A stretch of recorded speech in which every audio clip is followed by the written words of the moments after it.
You ready for this? I've never been more ready for anything in my whole life. You know I love you, no matter what happens. I'm yours and you're mine, and that's it. Look at me. All you gotta do is trust me. That's all you gotta do.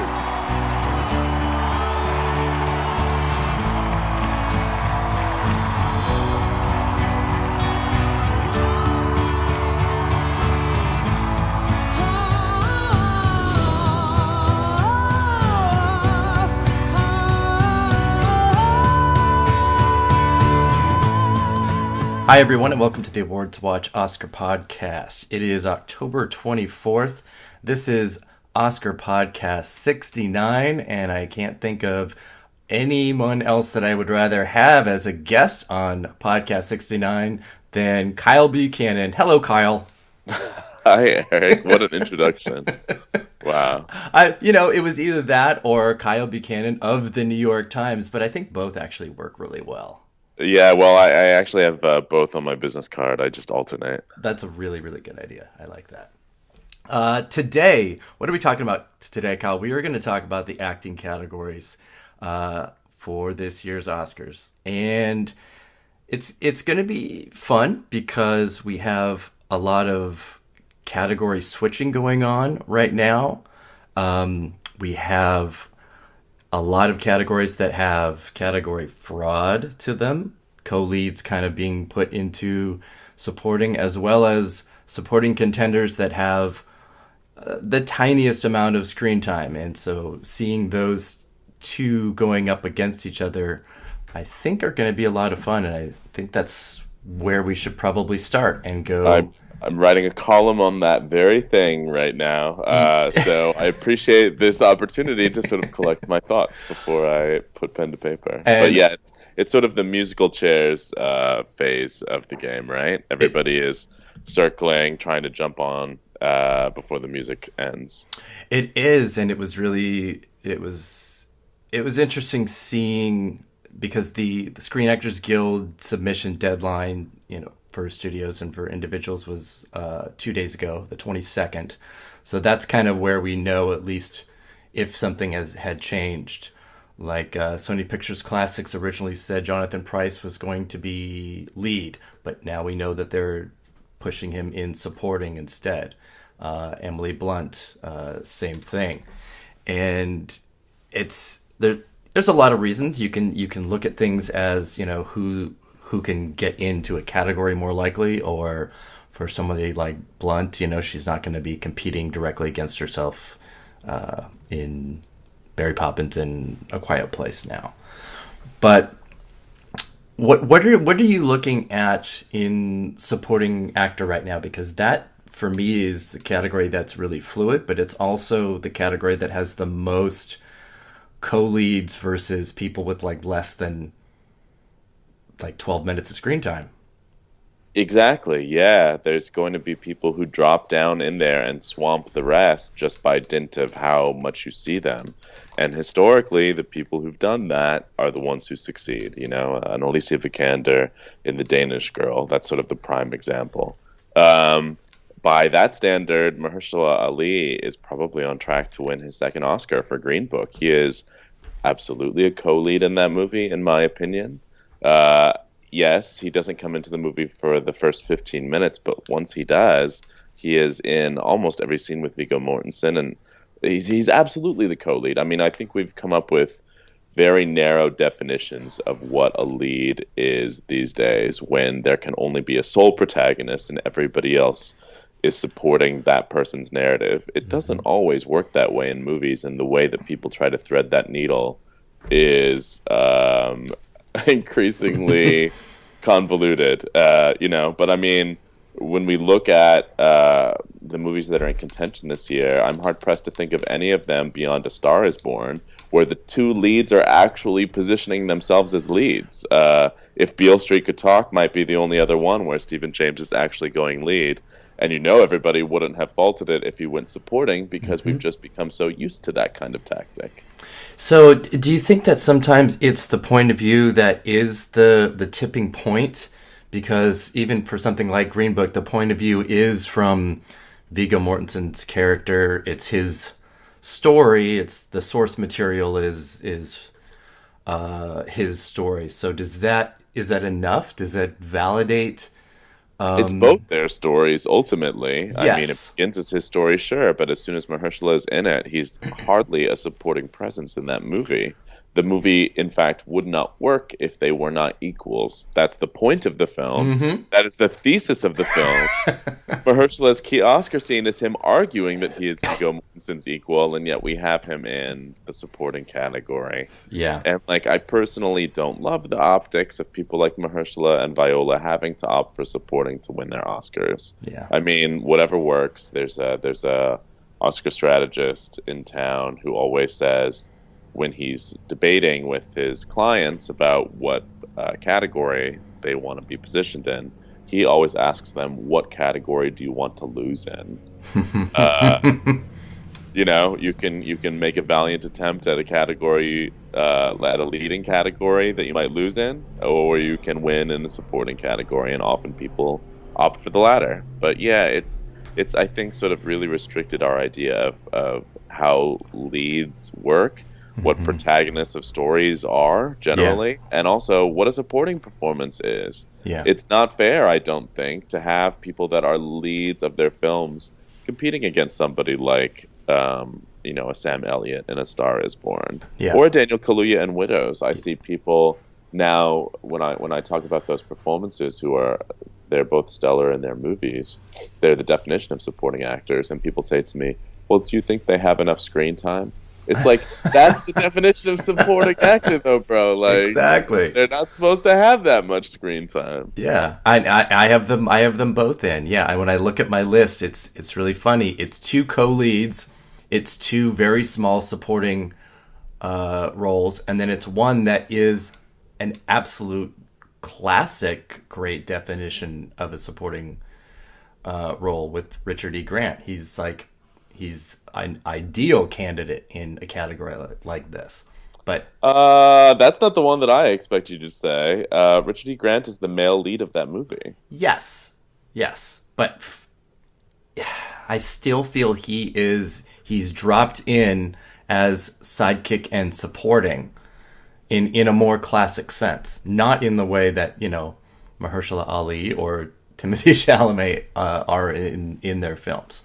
So I feel like he's but I don't know. I think I think, honestly, Richard E. Grant is closer to Timothy and Mahershala than he is to Sam Elliott. Oh, he's the male lead of that film. Yes, Absolutely. I don't disagree. He even has scenes of his own, plenty of scenes of his own. Yes, which Ali doesn't have. I don't think he has a scene that's entirely outside of a scene with Mortensen, or at least a sequence. I'm trying to go back and clock it because I know. I saw it in Toronto before we even started talking about Oscar. It wasn't even programmed on a night that would be auspicious in that regard, No. And now it's got 3 audience awards. Yeah.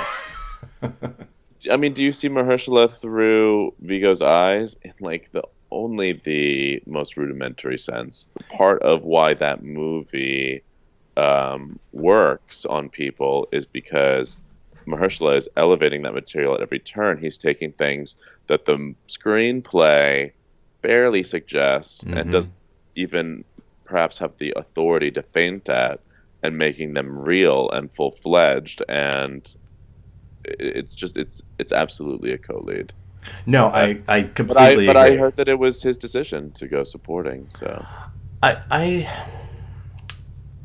think it's a strange thing that it used to be pretty common for there to be 2 male leads get nominated and 2 female leads get nominated, and that was not an unusual thing. And now it is. Now it's extremely rare, and it's a different era. And I think that's the only reason why, other than it's Universal and they also have First Man and just but I trying think to it's juggle only that. rare because of how politicized it has become. How Yes. I mean, it's no coincidence that dropped off as soon as the strategizing became so chest level. Yeah. But the funny thing to me is that lead actor is very weak this year. and they could have easily gotten Ali and Mortensen in. In fact, they could have campaigned that to get them in. But, I would that absolutely have made it harder for either of them to win an Oscar? Yes, yeah. I agree. I think it's, and I do also agree with what you said very early on, that I do think that this is Ali's second win. I've had him at number one for 2 months now, and it's going to be kind of a neat spectrum for him to have won for what we were just talking about too, a tiny part that had great impact, and now, for a role that is essentially a co-lead. He's truly tremendous in Green Book. I think we're going to have a lot of conversations about that movie when it comes out, but I don't think anything can be taken away from the high level of work that he is doing in that movie. I knew that he was always a great actor, but he's doing stuff in this movie I've never seen him do. Yeah, that is also exactly. Intriguing, real, specific. We can talk more about that when that movie comes out. Yeah, I think so. What is your top 5 look like right now then? For supporting actor? Yeah. Well, the hardest thing for me is just to cut one of the 6 that I kind of have in my mind. I have Chalamet, Mahershala Ali, Sam Elliott, Richard E. Grant, Michael B. Jordan from Black Panther, and Daniel Kaluuya from Widows. I have the same top 6. If one of them fell, it would probably be Kaluuya, but I'm not sure. Yeah, I've got Kaluuya at 5 and Jordan at 6, and I'm looking at. I think people will start elevating Jordan once the Black Panther Oscar machine kicks in, which is it's about to do. Yes, I myself am sitting down with him next weekend. That's awesome. And then he's got Creed 2 just to keep the profile up. I also think that sometimes people underrate African American actors and their chances. Mm-hmm. Maybe they are hewing to the historical record of Oscar so white and all that, but the people who weren't predicting Daniel Kaluuya last year, I don't know why there was such resistance to that. Even the people who were hesitant to predict Get Out, I don't know, but that's something maybe that also has to do with how white the punditry class is. Mm-hmm. But I can only tell you that in LA, the feeling and the scope of the promo that's being planned for Black Panther is immense, and I don't see how the Academy would ignore it. It has so much going for it, this movie. It's not your typical comic book movie. As we know, they haven't nominated a comic book movie for Best Picture before, but this one is a landmark film in every possible way.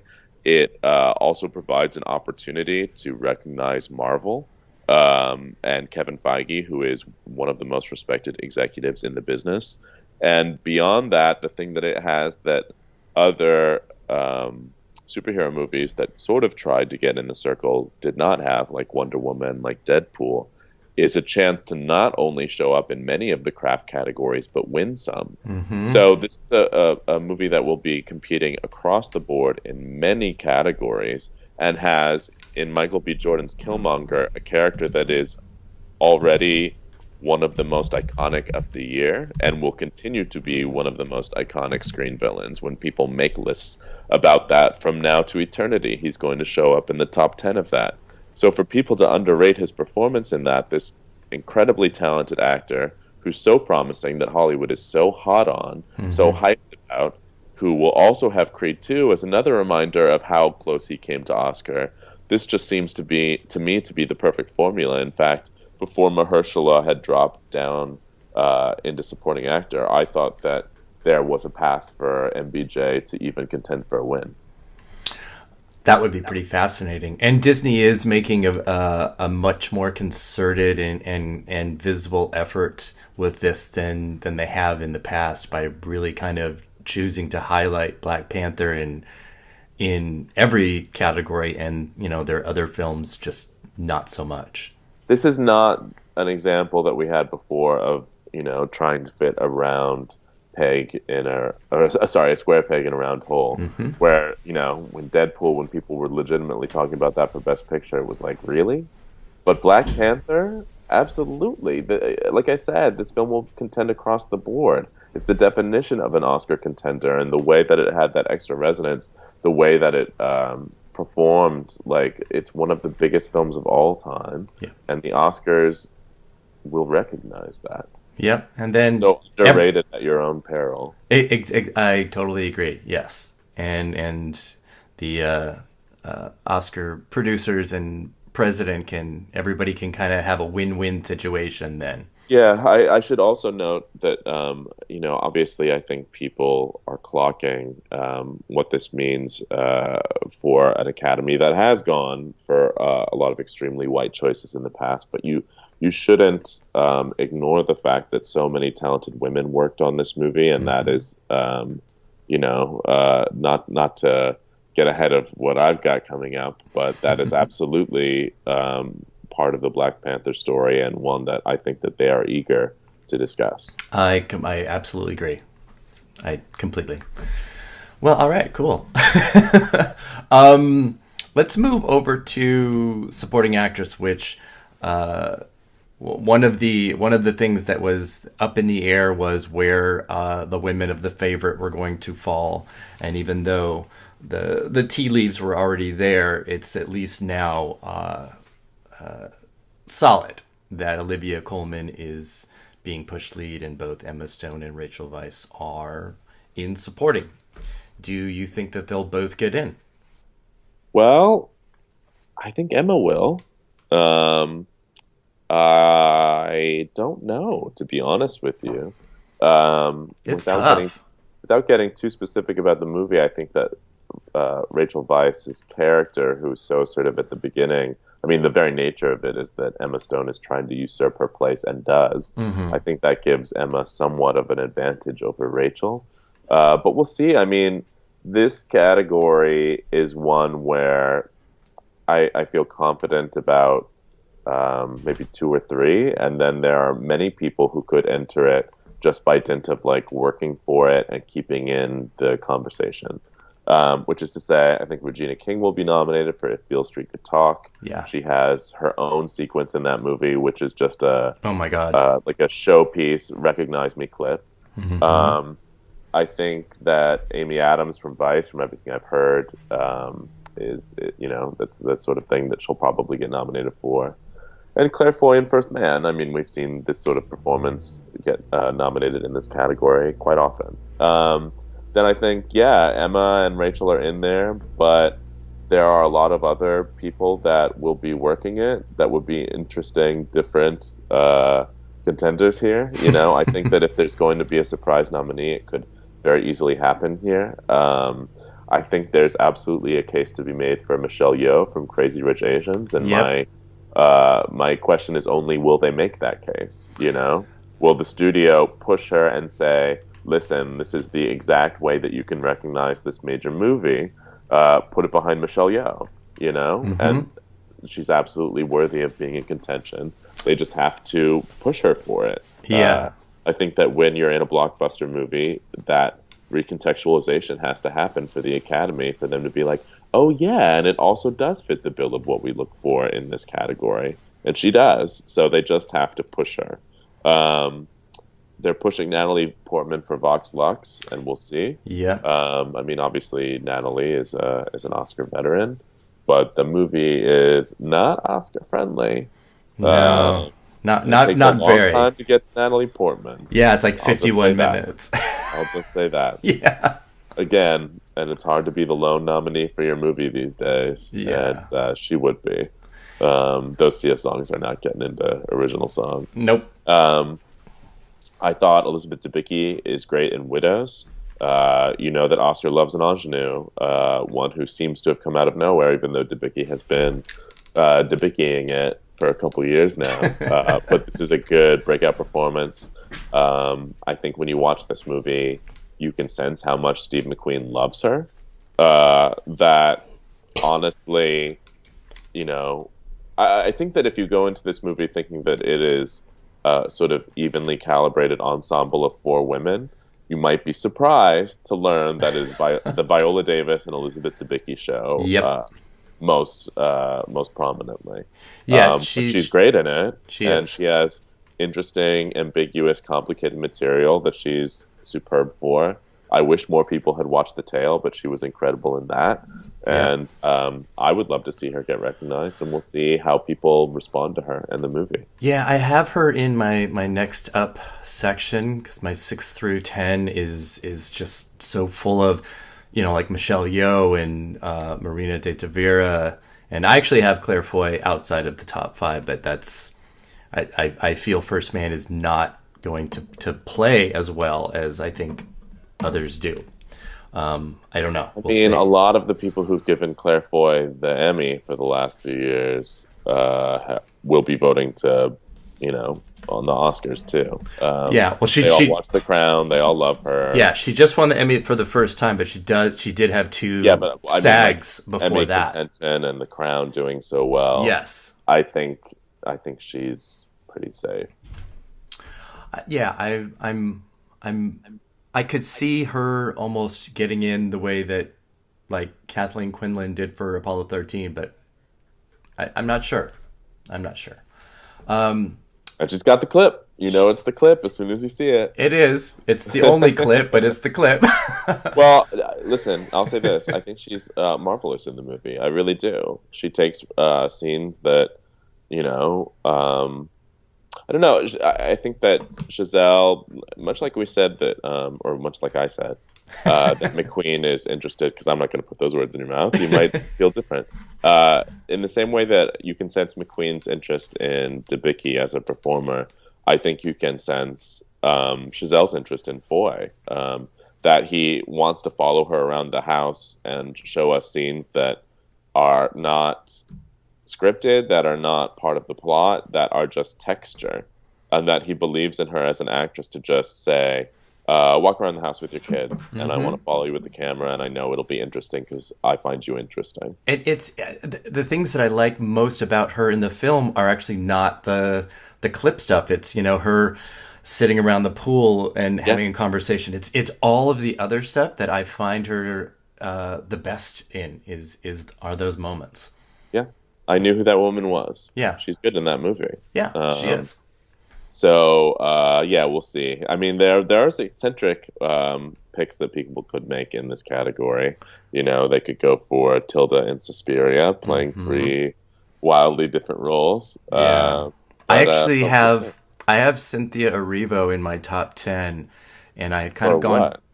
for Bad Times at the El Royale, but no, just in the top 10. That's not getting within a stone's throw of Oscar.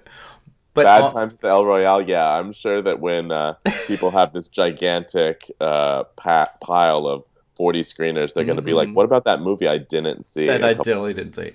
No, I'm just wondering if, because she doesn't have enough really to do in Widows, but I think she is good in it. All of the leads in that. Yeah, that she might have a chance by having something else. So no, she won't. Oh. Next question. Oh my goodness. What about if Green Book is even stronger than we think it's going to be? What about Linda Cardellini, who has very little to do, but could be brought right in? I mean, it seems. Listen, you're right that we have to consider that. Yeah.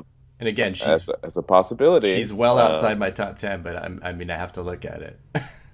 Yeah, I mean, if you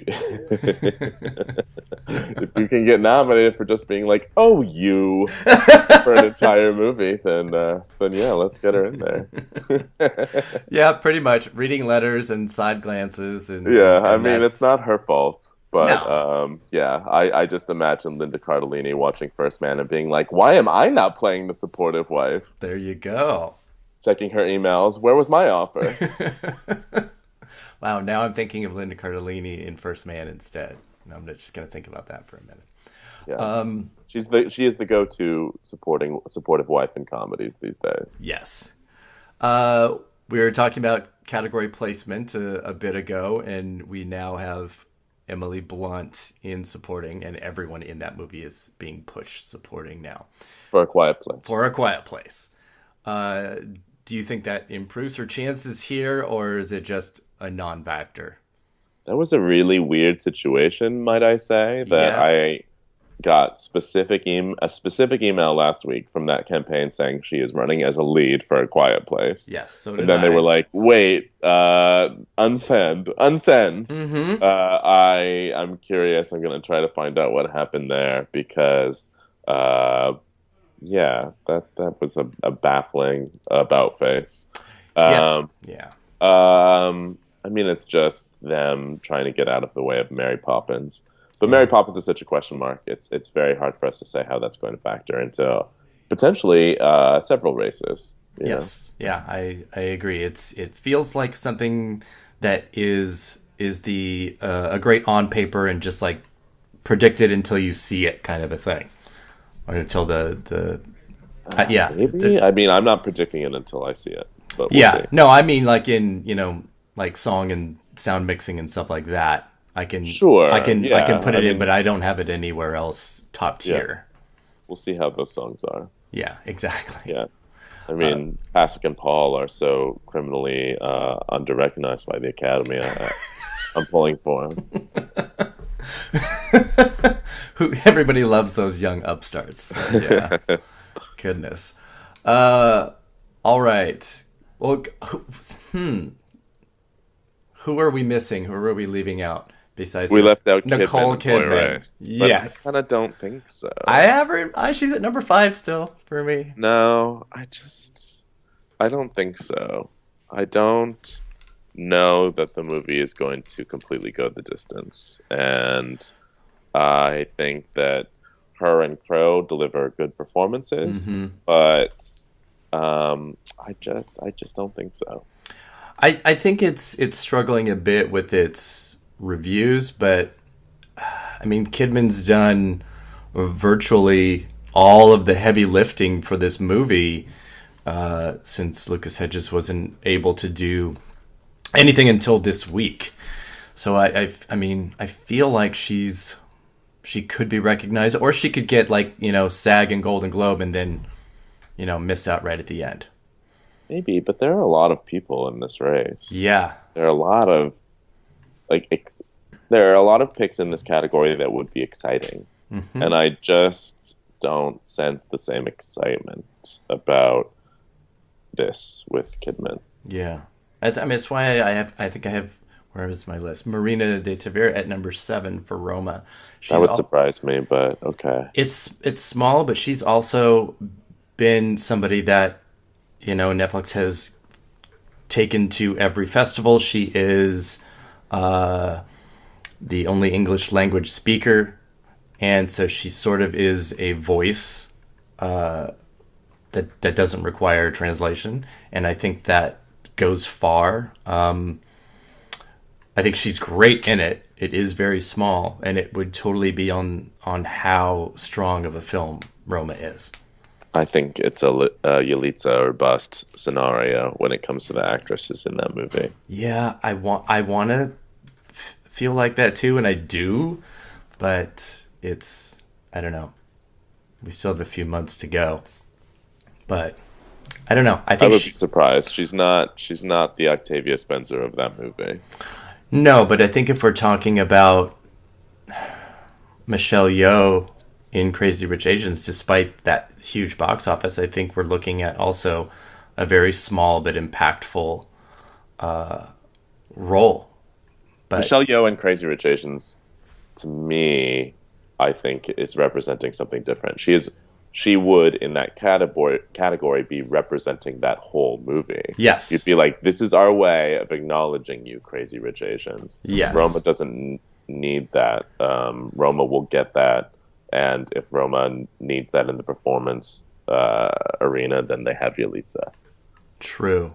I mean, because I could see Michelle Yeoh as being like a sole nomination for the film. I would expect her to be, unless it gets into the adapted race. Yes. Wow, that would be wild. And costumes, maybe. That would be even better. Costumes is packed this year.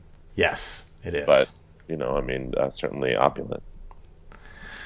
Do we have any outliers then that we haven't mentioned? I'm looking in my... Margot Robbie from Mary Queen of Scots. Yeah, I have her at 10. Boy, she was like number 2 in my, early predictions from the summer. I don't know what to think about that film right now. Can't talk about it yet, so we'll see. Exactly. So that might change, but yeah, she's kind of just hanging around. There were a couple wild cards in supporting actor that we didn't discuss. Okay. My favorite of them is Nicholas Hoult in The Favorite. I think he's delicious in that movie. He's so funny, so smart. He's turned into such a great character actor, and he should just kind of only do those. I haven't ever seen him as a lead and thought like, wow. But I always see him in supporting roles and think, wow. Yeah, I have him as definitely as an outlier. That would be pretty good. That would be a good pick. Jonathan Pryce in The Wife. That's another great example of category fraud. He's absolutely the male lead of that movie. Yes, and he has his own storyline that runs parallel to hers and has probably the exact same amount of screen time. Yeah, the fact that he has his whole other story outside of that just kind of doesn't really, it's just not, that is not supporting anymore. It's not, but that just goes to this new, elastic, dubious version of what constitutes a supporting performance, which is, well, he's supporting her narrative. It's like, well, no, in The Wife especially, it takes 2 to tango. Yeah.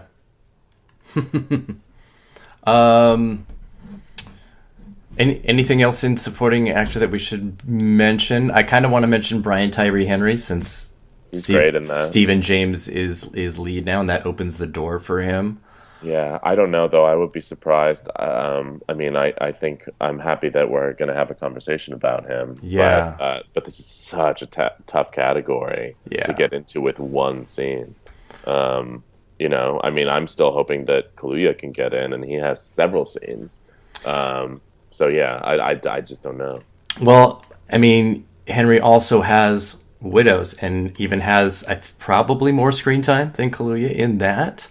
He does, and he's great in it. Yeah, he's really good. Kaluuya is like visceral. There is no way to not feel your body responding to him. He's a great villain because there is nothing other than villain. The Academy loves to say we were right, and nominating him for this is a way of saying we were right. We were right when we nominated him last year. Yes. Now we can confirm our rightness. That is the classic Afterglow nomination. Yeah. But to my point, does Henry's chances increase though because of Widows? Because I feel like it does. I think I just don't see how.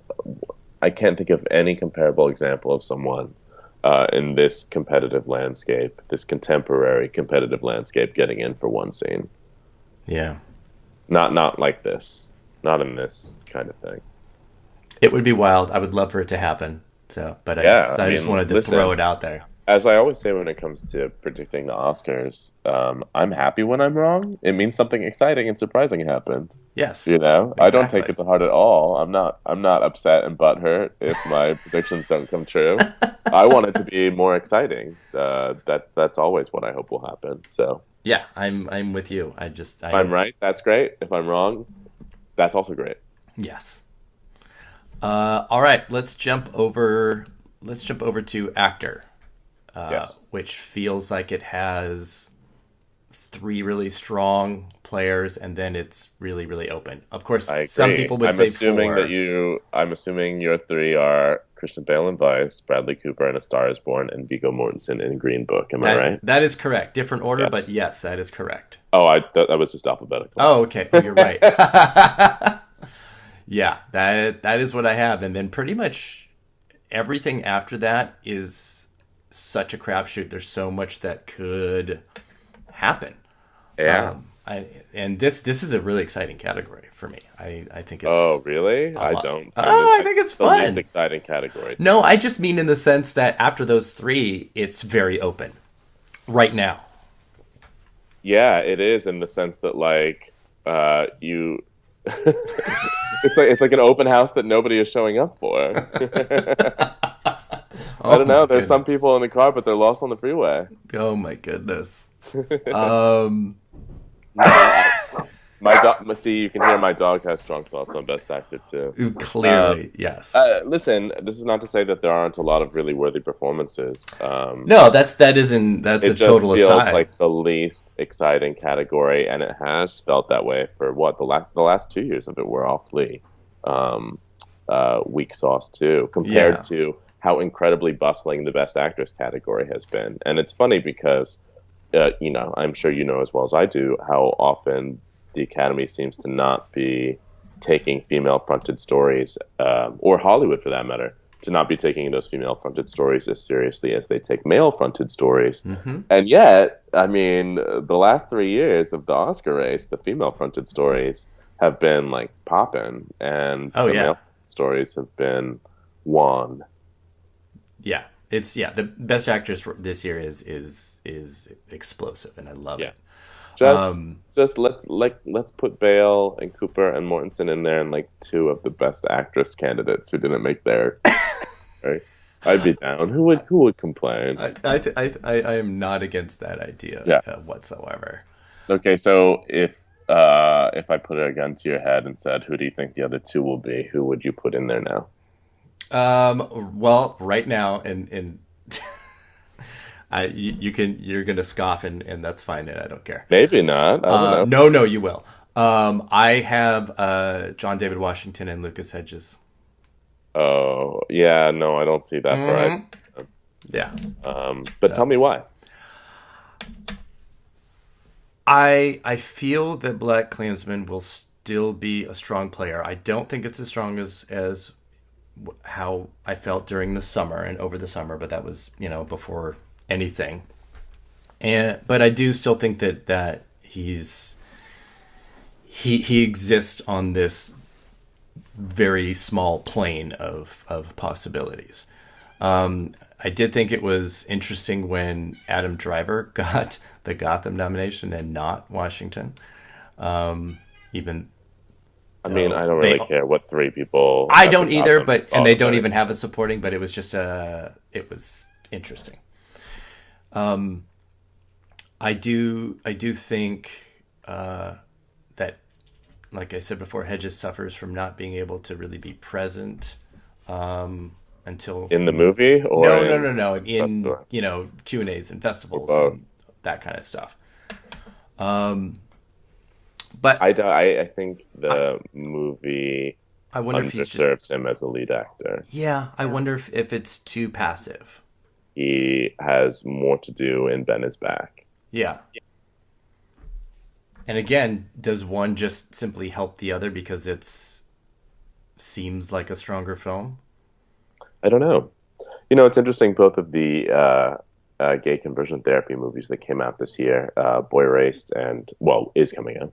Yeah. And The Miseducation of Cameron Post, I kind of had the same issue with how both of them conceived their lead character as extremely passive and reactive, which I don't think is the move. I'm watching these movies and I'm interested, and the movie is interested in the supporting characters, and I'm wondering. I mean, I know why certainly Boy Erased is told through this character's POV because of the book and the real life story that it's based on, but the movie is not. The movie is making the character feel so shut down even before the conversion therapy that there's not a sense of what's being lost here when it comes to a personality being repressed. And I don't think that serves him well as far as Oscar goes. That's a good point. You mean, just in terms of seeing an actual arc or transition. Yeah. I can absolutely see that. Which is, I don't feel, great about my 4 and 5. I don't feel great outside that top 3. which is why we're just Yeah, kind of I wouldn't floating. if I were you either. Yeah. I told you. I know that it is what it is. I know that. Well, listen, you might scoff at my 4 and 5 at the moment, too. Okay. And I don't think either of them is a lock. Yeah. But I think that Gosling and First Man will get in. Okay. I mean, at least at this point. I still personally have not seen The Mule yet. So we'll have to see with Clint. It's a great trailer, but you truly never know with Clint Eastwood these days. So we'll see. But I think Gosling in that movie, I don't know. I guess I'm on the high end of people who reacted to it. And the thing is that I'm not always on the high end when it comes to people who praise Ryan Gosling as an actor. I think that sometimes he is too self-regarding and shut down. I thought that I had issues with him in La La Land. I think he's not always a great scene partner. But, honestly, those things served him well in this particular role, because the frustrations that I sometimes have with Gosling as an actor, including a seeming inability to truly see, regard, and pay attention to his female co-stars, is his character, and serves him well. And I honestly, I sort of feared going into it that this would be just truly the ultimate, stone-faced, be as minimal as possible Ryan Gosling performance. And I felt like there were actually a series of different notes that he plays that makes that character, to me, ultimately moving. I think there's some, but it's still his most Gosling-esque performance. No, that would be Only God Forgives, where oh my God, Nicholas Refn was actually don't do anything at all. If he could have commissioned a statue of Ryan Gosling, he would have. And honestly, I'm kind of surprised as I say that Nicholas Refn hasn't commissioned that and doesn't hang umbrellas off of it in his foyer. You don't know. It might actually be there right now. Maybe. I wouldn't be shocked if I walked into his house, would you? Yeah. No, not at all. It would feel right. It would feel in keeping. It would. It would be very on brand. Yeah. So I think Gosling will get in. And to be honest with you, even though the movie is horrible, I think Rami Malek can still get in. I just dropped him. I understand why. Here are the two things that I would say, though, beyond just the obvious apparent thing of he is an actor in a biopic, and that Oscar goes crazy for those things. Two things I would say is that the movie is going to make money. It is going to do really well. It's tracking well. I think that the normal mainstream audience is only going to be I love those Queen songs, and you get one every 5 minutes. Yeah. The movie is bad, but the Queen songs are great. And it ends on a lot of Queen songs, one after the other, at the Live Aid performance. And I think that when you have a great ending, sometimes that's all people care about. Sometimes that makes people think they like the movie more than they did. Yeah, pretty much every bad review is it's bad except for the end. Yeah, and I talked to a lot of people in the SAG nom-com who really like him in that. I talked to one SAG voter in the nom-com who's it's the best performance I've seen all year. Wow. And I totally see what SAG will see in him. And, I think SAG will push. I think he'll absolutely be nominated by SAG. And I think he'll be borderline, but I still see a path for him, despite that movie's overwhelming badness. What about the at the Globes, being that it will be drama? I mean, the Globes are split up enough that I think there's a path. Viggo will be in actor for a comedy. Yeah. Taking one person out. So you'll probably... I actually don't know if they've completely confirmed at this time which category that Vice will run. At least not at the time that we're recording this podcast. Yes. Yeah, not yet. That would potentially put Bale in comedy. I don't think he's gonna run comedy for that. I'm pretty sure Vice will run drama, but that's potential too. So, if anything, I think it would be somewhat easier for Rami in the Globes. Didn't he win the Globe for Mr. Robot? He won the Emmy, but he won the for Mr. Robot. I mean, yeah. So I mean, they obviously appreciate him, and Oscar will be harder than the Globes for him. But I think you're. Globes, like there's a path for Rami there, and Yeah. I don't think you come out of the movie necessarily thinking you wouldn't lay its problems at his feet. Also, with Singer not doing press for this, they're selling it as like a but Rami, and he's out there doing these Q&As and getting standing ovations and talking about his transformation, which is evident. I just don't think I still see the path. I still do, and I think it's almost a path that works regardless of the movie's quality.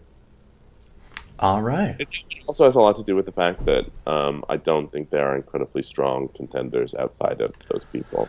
I don't think that Lucas is a strong contender. I don't think that John David Washington is a strong contender. I'm curious to even see what happens with BlacKkKlansman. I think BlacKkKlansman can be nominated for Best Picture and get one other nomination, which would be Screenplay. I think BlacKkKlansman does not have a strong acting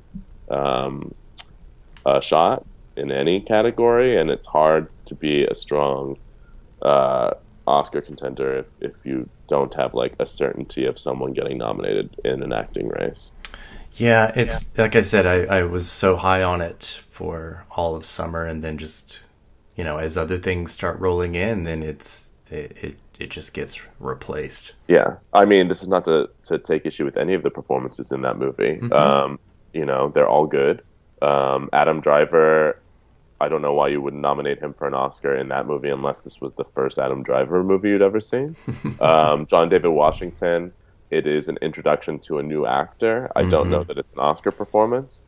Topher Grace in that movie, you can see, if I told you on paper and you hadn't seen the movie, why that could be a contender, but I kind of just don't think it is because of the sort of specific tenor of the performance and where he has to keep it. And I also think it would be creepy if that was the performance that got nominated for this movie. So it would, I mean, it would feel a little bit like Ghosts of Mississippi. Yeah, when James Woods was the one that got in.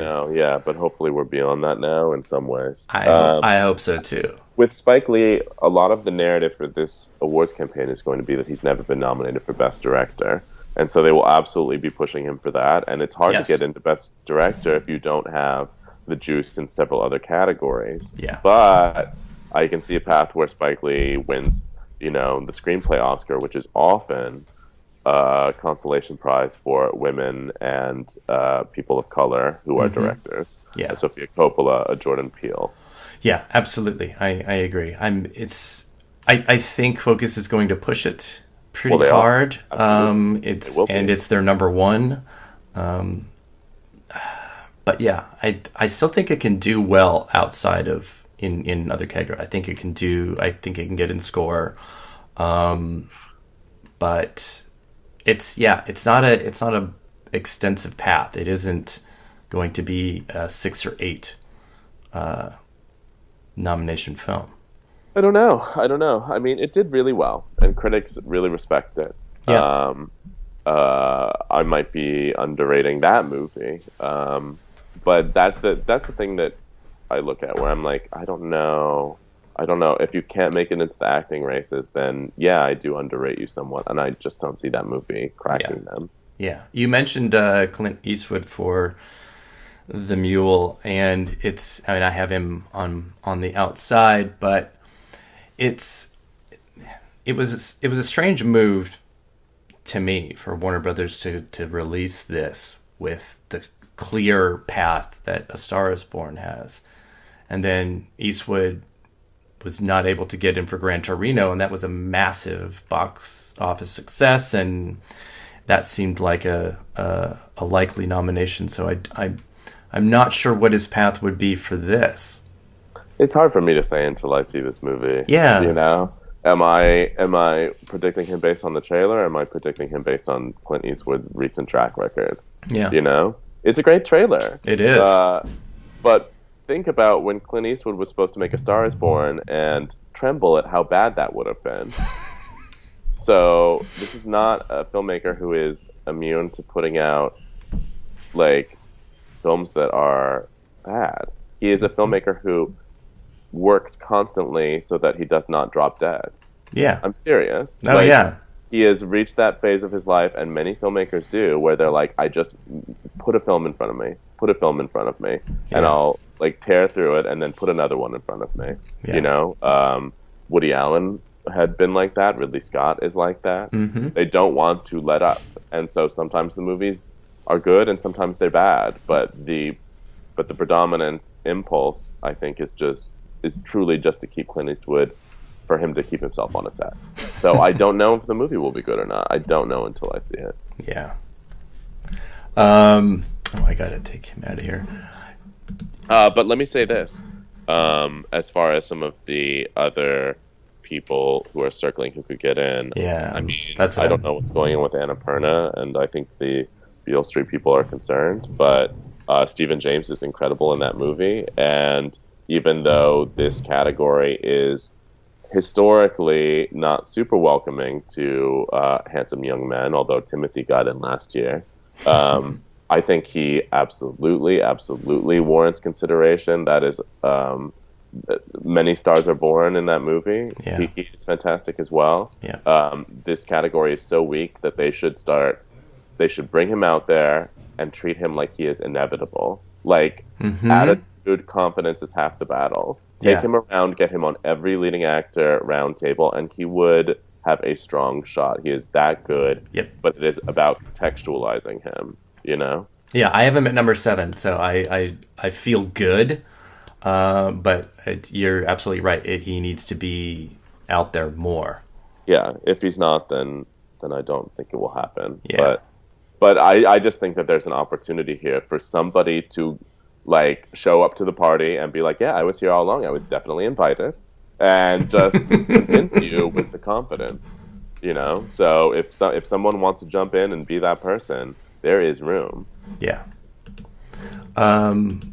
Anyone else that's like even outlier? I mean, I'm looking at like, you know, Ethan Hawke and Ben Foster and Ethan Hawke. Yeah, I think Ethan Hawke will be a critical fave. Yeah. I can't say that I've talked to a whole lot of Oscar voters about it yet, but we'll see. Yeah. I mean, A24 isn't repping their strongest Oscar lineup, so we'll see what they do. Yeah. Ethan Hawke, though, is somebody that this, you know, that the voting body likes. Willem Dafoe at Eternity's Gate has Oscar elements to it. Mm-hmm. I don't see it personally, just because I don't know. At Eternity's Gate feels like it's getting lost to me. Yes. I don't know agree. that people are talking about it at all. Yeah. And so it's a hard thing to make a stand on. Hugh Jackman in The Front Runner, Getting Lost Part 2. Mm-hmm.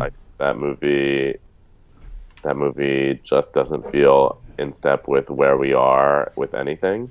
I know that it even knows what it's trying to say about politics, but what it is trying to say feels pointless in today's landscape to me. And I think this is Hugh Jackman's least interesting performance that I can remember ever giving. Yeah, the poster with the bus going over the cliff is very appropriate. So that poster is way more interesting than anything that happens in the movie. Yeah, exactly.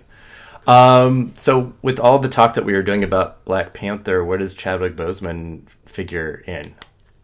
I don't think he does strongly figure into I this. don't either, and that's it's partly because he had already struggle. played that character before in a gigantic movie. Yeah. He was practically the, you know, third or fourth lead of Captain America: Civil War, so people had seen him do it. But it's also the nature of the performance. The nature of that role is that he is, you know, he has got to be the straight arrow. Mm-hmm. And, you know, I think that him playing that role so well is why the movie works, but he is the straight man for Michael B. Jordan, and invaluable in that respect. You know, truly invaluable. Yeah, I agree. All right, let's jump over to Best Actress, since this could actually be an entire podcast to itself. Yes, because it's amazing. And you're right. The last couple of years have been sort of the opposite of what, the last decade was, where, women were nominated as like the sole nomination for their film, or one of two. And now these are extremely strong contenders leading very strong female-led films. And it's... I can look at my top 10 and make an argument for almost any of them to be realistic contenders. I actually think there are only 2 locks in this category. Yes, I agree. That's how fluid it is. Yes. I think other people have locked in a third or a fourth. I think there are only 2. And that is... Oh, wait. No, stupid. Why am I stupid? No, there are 3. There are 3. Glenn Close and the Wife, Lady Gaga and A Star Is Born, and Olivia Colman in The Favorite. Yeah. Those are the 3. Sorry, I was still in my pre-Coleman official placement mind there. Those 3 are getting in. Beyond that, I don't know. What do you think? I'm in the same boat. And, while I think that Melissa McCarthy is also very strong and co-Fox Searchlight, she's top 5 for me, but I don't know. I don't either. I look at how good Fox Searchlight is at this. That movie is quiet. Yes. And I love her in it, but Searchlight had Emma Stone in Battle of the Sexes last year. Also came out on the earlier side in the season. She was fantastic, and she did not make it through. Yeah. Well, I think she's good. She's really great in that movie. I think the Academy will be really happy to be like, yes, make more movies like this. That's one of the reasons why they would give you a nomination, to reward you for doing that. Mm-hmm. But it's a really tough year, and that is not a performance or a movie that can make as much noise as some of these contenders. So that's not a given for me. No, it's not a given for me either, and I am with you that I do think those are the only 3 locks. And outside of that, I can, like I said, I can pick through 6 performances, at least, with all kinds of others just kind of looking on the outside, going, "Where's my in here?" Because it's certainly not a closed door to them either. What do you have as your number 5 if you have those 3 plus McCarthy? I keep going back and forth between Viola Davis and Yalitza Aparicio. Yeah, that's who I would say are the 2 at this point strongest. It's a struggle, because I could totally see Davis becoming like Meryl Streep, where it's like she's just going to get nominated all the time, even if her movie is not nominated elsewhere. But I'm also... this movie is going to get nominated elsewhere. See, I totally agree. And I'm really... Are people saying that it won't be? Yeah. They're stupid. If you look at other pundits, and I won't name them, but look at other very top pundits, there is a tremendous amount of Widow's erasure going on. Eric, I'm so tired of white people asking me if Widows and Beale Street are Oscar movies. Oh my God. What could make them more Oscar-y? They're made by directors who just won Best Picture, both of them. They're incredible movies that have fantastic performances. I'm confused. What more do you need? They're movies that are obviously connecting with people. To say that they're not, but are they Oscar-y? Like, what? And it feels gross and insidious to me that we're asking it of these 2 films by black filmmakers. Truly, who could not come into this with more prestigious sales from their last effort. It's crazy to me that people keep having this weird undermining thing, and people just need to put that line of thought away. It is, and even asking it like that is is insidious in itself because they're not asking the question that they really are thinking. Widow's this incredibly thoughtful, smart movie by someone who won Best Picture with a leading actress who won the Oscar, an incredible ensemble, like the sort of thing that SAG Ensemble was made for. Exactly. That is tonally assured, that has way more on its mind than like things that have won Best Picture. Mm-hmm. Tell me why you'd watch Argo and be like, oh, but is Widows an Oscar-y movie? Yeah, it's got as much going for it as Argo did, and like more smarts. Yeah, I feel like people are trying to trap it into as a genre film, as a heist film, and that doesn't really make sense either. Who cares? It can be that and still be Oscar-y. Exactly. Like, what world do we live in? We've seen this happen plenty of times. Yeah, we're concept. Living in a world where Black Panther's probably going to get nominated for Best Picture. Exactly. And people are acting like Widows is like the Smurfs movie 3. Like, no, it's Widows. Put some respect on its name. Exactly. I get it myself. I mean, this is not to say that everybody loves Widows. I've talked to people. I've talked to pundits who didn't respond to it. Yeah. I've also talked to people who I thought were smart and told me their interpretation of Widow scenes, and I had to walk back my estimation of them sometimes. Exactly. I thought were obvious. I mean, you've seen Widows, right? Yes. There? Yeah. You know that scene. I talked about this on Twitter, so forgive me if it feels old hat. Yes. But I know what you're going to say. That movie. Do you want to explain that scene? Do you mean the scene in the car? Yeah, the scene in the car. Yeah. Tell listeners who haven't seen that movie. Yeah, it doesn't come out for 3 weeks. But yes, it's not a spoilery moment. It is. It's so extraordinary, and so many of the comments that I saw were just completely not understanding the context of why the camera position is what it is in that whole scene. So this is a scene where Colin Farrell, who's playing this aspiring politician, him and his assistant, they go to a majority black district to do this sort of very obligatory, like a ribbon cutting. Mm-hmm. And then they pile into his car, and the camera does not follow them in the car. The camera is above them overhead. It's a long unbroken shot of them arguing in the car, which, again, we don't see it. We only see the car driven by a black driver as it drives from this majority black neighborhood to Colin Farrell's lush white one, which is, like a 4 or 5 minute car ride. It's telling you so much, and it is it's giving you a geography, and given the importance of the city, it's showing you how incredibly segregated and how people can live in their own bubble. It conveys 5,000 things that are incredible. And I talk to people who decide what people think of this movie, the class of early to weigh in pundits. And I talked to 2 or 3 people who just truly did not understand that scene, who said, did he have bad footage inside the car that he couldn't cut to? I heard someone say, no, obviously he had to ADR it so he could put in some exposition. I was like, what? Wow. How are you talking about? Yeah, I mean, I saw all those same arguments, and it was just kind of blowing my mind, because it just meant that you were not looking at what McQueen was showing you at all. Yeah. And I mean, listen, so that can give me pause. I think that this movie has so much on its mind, but maybe people don't connect with things that I think are obvious and apparent about it. Sure.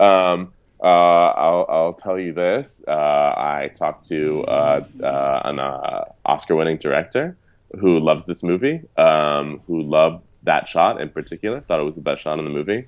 After he saw it, he was talking to his girlfriend, and his girlfriend was like, why didn't it cut inside the car? So, yeah, I mean, listen, that can be a thing that might drag on Widow's chances. Yeah. But the movie itself is incredibly worthy of Oscar consideration, and we'll get it in many categories. Yes. And including the one that we're talking about now, which is Best Actress, because we kind of derailed a bit. But that's... Viola is very strong in this movie. Yeah. She is not always doing what you would expect her to do, to be honest with you. This is not a sympathetic character in a like grabby way. Like she's playing a woman who has a lot of conflict and difficulty roiling inside her. And while, you know, you get to see her in these private moments where she's upset, where she's distraught, she also is putting on a face. She's trying to secure her way of life. And she doesn't care what the other widows think of her, nor the audience, for that matter. But I think it's an incredibly formidable, fascinating performance. Yeah, I love her. I think she is fantastic in it. And it's not simply, oh, this is a Viola Davis performance we've seen before. I just think she's wonderful. Yeah. And also shout out to Olivia, her dog, who should be considered for Best Supporting Actress. But A lot of great dogs. Also partial to the duck from The Favorite. I want to spoil something so much about No, Widows and Olivia, but I can't. But don't be that person. I mean, I would never be that person. To you is not a spoiler. My gosh. But I don't want to. Let's not be part of that Monday No. class that has to dissect every single surprise before actual people get to see My it. goodness, no. But yeah, when people have seen it and it's a hit, and I think it's going to be a really big hit, then I can't wait to talk about Olivia, because that'll be. Oh, I hope it's a really big hit too. I just think that this is exactly the sort. This movie and A Star Is Born, these two movies, these are exactly the sort of movies that I want to see Hollywood making. They are studio filmmaking that are given the budget that they need, that are genre in their own way, but they are made with such incredible thought to them and skill and talent, and it's incredibly high level studio filmmaking. And the Oscar race should be happy to have those two movies in it. Exactly, and it's the reason why the popular film Oscar isn't necessary if you make movies like this. Yes, greenlight more and give them to directors who have something on their minds. Exactly. Make something of it. Agreed. Well, should we quickly run down the other actresses? I gotta go on just a little bit. Yes. I'll do mine because like I said, I've got Viola Davis and Yalitza Aparicio going 5'6", 6'5". But then I have Nicole Kidman, A Destroyer, Kiki Lane, Beale Street, Felicity Jones on the Basis of Sex, and Saoirse Ronan, Mary Queen of Scots. I think those are pretty good choices. Yeah. I mean, I love Nicole in that movie. I really do, and I'm do on the too. higher end of reactions on that one. I am as But well. I don't know. Some people are put off by that. It's a whole lot. Even at the beginning of Destroyer, whenever she lurches into frame, the other characters are like, "Oh my god, not this woman!" I know. And I think some voters might be like that too. But there's no denying that she goes there, and especially later in the movie, you know, we're talking about how Viola in Widows has this sense of she does not care what the audience thinks of her. She's just committing completely to that character. So it goes with Nicole. Like, truly, Nicole and this character, they don't care what anyone thinks. Yeah. She just does things in this movie that are like so bracing for their total commitment. So I love her. I mean, I would yelp if she got nominated, but it's not going to be easy. Again, that would be a lone nomination. Yeah. But it's crazy because both Davis and Kidman are playing characters that if they were male, we wouldn't even be having this conversation because it's so commonplace and it's rewarded all the time and it's the usual thing.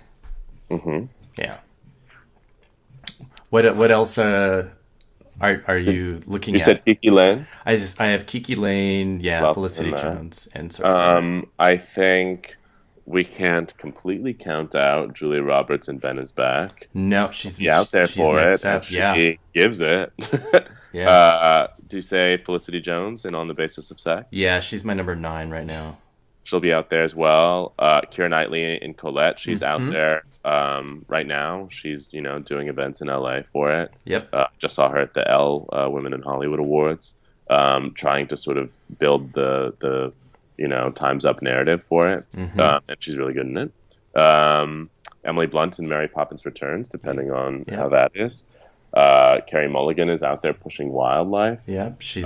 There's like a lot going on. Yeah, and there's also I would expect a critics group or two to get a headline by going for Toni Collette in Hereditary. I mean, you literally just named all 5 in my next step. So that's Oh, really? Did I? yeah, that's it. So that's the 15 that I have in.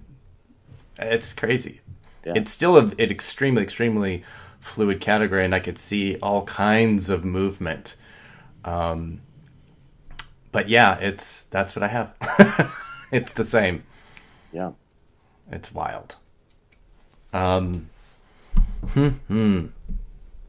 Let's just, I know you have to go, but I want to stat to Kiki Lane just a little bit. It's a great ingenue performance. It's a great first time feature performance. But then Aparicio is also, in the same boat as a first time actress. Does that help or hurt one or the other? It can, if people don't get to know you. Yeah. I think Kiki will be out there promoting it. She's incredibly gracious and humble. Yep.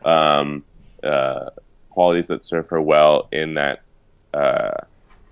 performance. But she is different than the character. I hope people understand that this is acting. This is not just finding someone and putting them on screen. Yes.